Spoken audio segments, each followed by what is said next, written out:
these areas, maybe fish for an hour or two, maybe even for a day or two, depending on how many fish are coming through.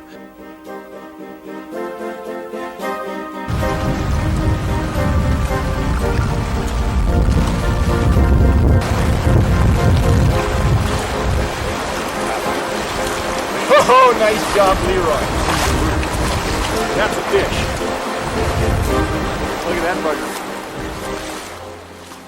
The good thing about this type of fishing is that there's always new fish moving upstream, migrating up to the spawning grounds. So fish are actually coming to you. A great way to fish for Chinook salmon.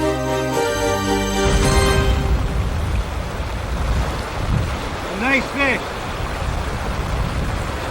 Nice and bright. Yeah, From the ocean this morning. yeah. That other one's real silver too.